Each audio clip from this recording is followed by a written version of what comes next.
Hey, welcome back and welcome to the Current Reads.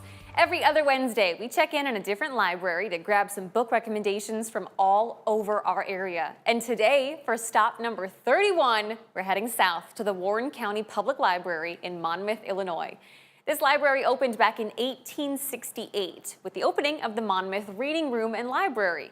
Now, at the time, it only held newspapers and magazines, but 2 years later, a new building was built on Public Square. A plaque on that building says this was the first building in the state of Illinois given for a people's library. Now, there's been several extensions, moves, and remodels in the years since. And today, the library district covers all of Warren County, which is about 540 square miles. So we have adult librarian Megan Horak and youth librarian Mindy Newberry joining us here today. Ladies, thank you so much for being here with us. Are things kind of slowing down after the summer, or is this when it gets busy again? It starts picking up again. We're always crazy. I can imagine, but crazy is a good thing over at the library. So let's get into the first book that you chose for us. It's a perfect book for Halloween and fall vibes because it's got monsters and mystery. What is Don't Let the Forest In? So this is, if you're in a spooky mode, it's a great gothic, eerie read. It's disturbing about a high school senior named Andrew who finds refuge in the twisted fairy tales that he writes. And the only two people that are his real friends, his twin sister Dove, and a boy named Thomas who draws the monsters from Andrew's stories. Something happened last year that's caused a rift between the three of them, and Thomas and Andrew find themselves more together, and Dove is all of a sudden really cold and distant.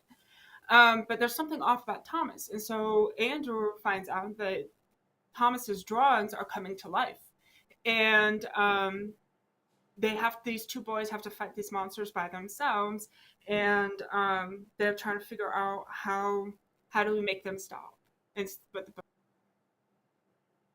It's like, oh shoot, okay, we got you guys back. It's like the perfect mix of psychological horror that adults and young adults can kind of immerse themselves in, which is perfect for Halloween. And it's kind of like the second book that you chose.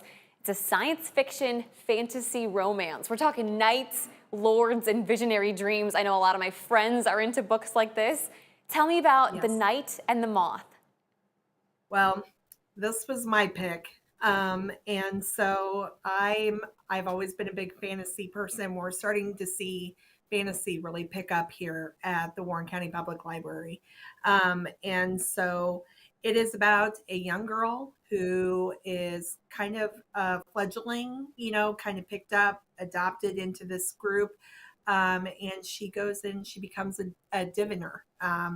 And so she comes across, she has to divine these great sites and give them these uh, sorry, I just lost my wording, but anyway, she gives them the she tells them basically the future, like these patrons, and so she goes into this and she ends up meeting this knight, right? And she has to determine like what how her future is going to be. Does she continue to do what it was given her choice for her, or does she make her own choice? And the fun part of it is she has this insane little gargoyle that follows her around and calls everyone Bartholomew.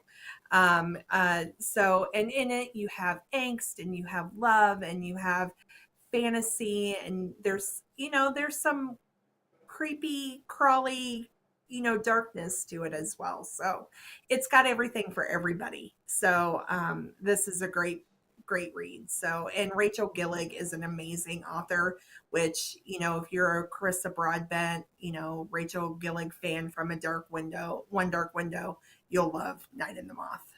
Well, I'm So so glad you brought up the little gargoyle because I feel like a sidekick makes any story better. But let's wrap up. everybody needs a psychic. Everybody does. Let's wrap up with the feel-good story of the bunch that you chose for us. Tell me about the library. So this is a very heartwarming book. This is my personal favorite.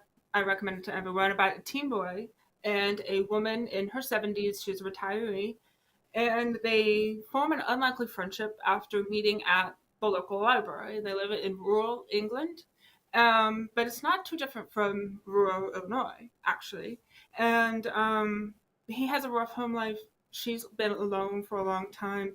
They kind of fill the gaps for each other with their families, with their social lives, but the library ultimately brought them together.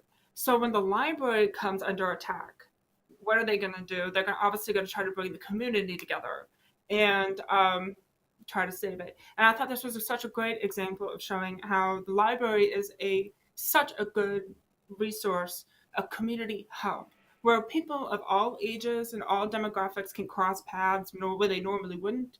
Tom ends up teaching the older patrons how to use technology. He starts a story time for the young kids, and everyone of every demographic comes together to save that little library.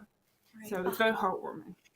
Seriously, and I mean, you hit the nail on the head. There's a reason the library has been in Warren County since 1868, right? It's a vital, important part of this community.